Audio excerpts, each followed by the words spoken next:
Assalamualaikum warahmatullahi wabarakatuh. Yang terhormat Ibu Widya Hestinintias, SPD MPD, dan teman-teman sekalian yang saya sayangi.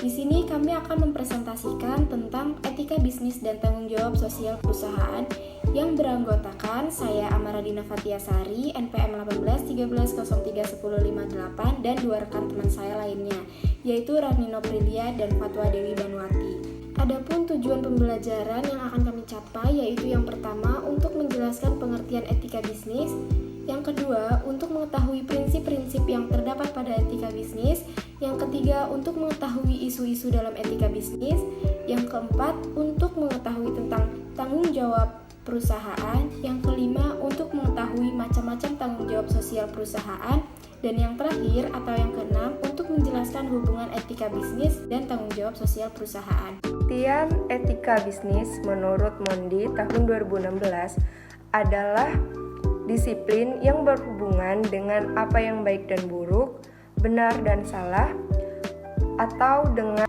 dan kewajiban tanggung jawab moral. Etika kadang-kadang mungkin tampak rumit karena bisnis diciptakan untuk menghasilkan laba jangka pendek yang berpotensi bertentangan dengan perilaku etis. Terdapat 6 prinsip-prinsip yang ada di dalam etika bisnis. Yang pertama, prinsip otonomi. Yang kedua, prinsip kejujuran. Yang ketiga, prinsip keadilan. Yang keempat, prinsip hormat kepada diri sendiri. Yang kelima, prinsip tidak berbuat jahat. Dan yang terakhir, prinsip berbuat baik. Materi selanjutnya yaitu isu-isu dalam etika bisnis. Isu-isu dalam etika bisnis ini terdiri dari yang pertama, jika tujuan utamanya perusahaan adalah untuk memaksimalkan keuntungan bagi pemegang saham, maka secara etis perusahaan juga harus mempertimbangkan kepentingan dan hak-hak orang lain. Yang kedua, tanggung jawab sosial perusahaan, suatu istilah umum yang dimana hak-hak dan kewajiban etika yang ada antara perusahaan dan masyarakat itu diperdebatkan. Yang ketiga, yaitu isu mengenai hak-hak moral dan tugas antara perusahaan dan pemegang sahamnya.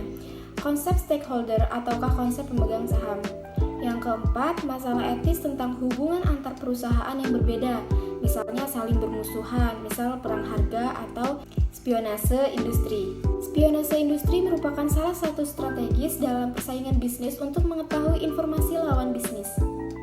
Yang kelima, masalah kepemimpinan, yaitu tata kelola perusahaan, usaha sosial perusahaan. Dan yang terakhir yaitu kontribusi politik yang dibuat oleh perusahaan. Selanjutnya yaitu ada tanggung jawab sosial perusahaan. Tanggung jawab sosial perusahaan adalah sesuatu yang tersirat, ditegakkan, atau merasa kewajiban manajer bertindak dalam kapasitas resmi mereka untuk melayani atau melindungi kepentingan kelompok lain dari diri mereka sendiri. Selanjutnya yaitu macam-macam tanggung jawab sosial perusahaan.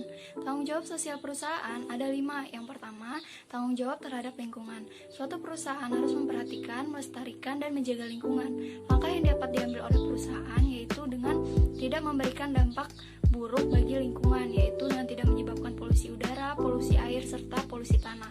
Kemudian selanjutnya yang kedua yaitu tanggung jawab terhadap karyawan. Perusahaan juga harus bertanggung jawab terhadap karyawan dengan memastikan keselamatan karyawan serta hubungan baik antar karyawan. Kemudian yang ketiga, tanggung jawab terhadap pelanggan. Perusahaan tidak hanya bertanggung jawab untuk menyediakan barang dan jasa, namun perusahaan juga bertanggung jawab untuk memenuhi hak-hak pelanggan. Tanggung jawab yang keempat yaitu tanggung jawab terhadap investor. Perusahaan harus menyediakan pengembalian investasi dengan cara memaksimalkan laba dan juga memastikan untuk tidak mengecewakan investor. Kemudian yang kelima yaitu tanggung jawab terhadap masyarakat. Perusahaan bertugas untuk menyediakan lapangan pekerjaan dan juga lingkungan yang sehat bagi masyarakat yang ada di sekitar perusahaan. Selanjutnya yaitu hubungan antara etika bisnis dengan tanggung jawab sosial perusahaan atau corporate social responsibility. Jadi, etika bisnis dan tanggung jawab sosial perusahaan itu dapat diibaratkan etika bisnis itu adalah dasar dari kegiatan bisnis, sedangkan tanggung jawab sosial perusahaan itu adalah manifestasinya atau wujud dari pelaksanaan etika bisnis. Maksudnya, etika bisnis itu adalah nilai dari perusahaan. Nah, apabila perusahaan itu memiliki nilai yang baik dalam berbisnis, maka perusahaan dapat menjalankan tanggung jawab sosial perusahaan. Nah, jadi pada intinya tanggung jawab sosial perusahaan itu merupakan bagian dari etika bisnis. Baiklah, itu saja yang dapat kami sampaikan. Kami akhiri. Wassalamualaikum warahmatullahi wabarakatuh.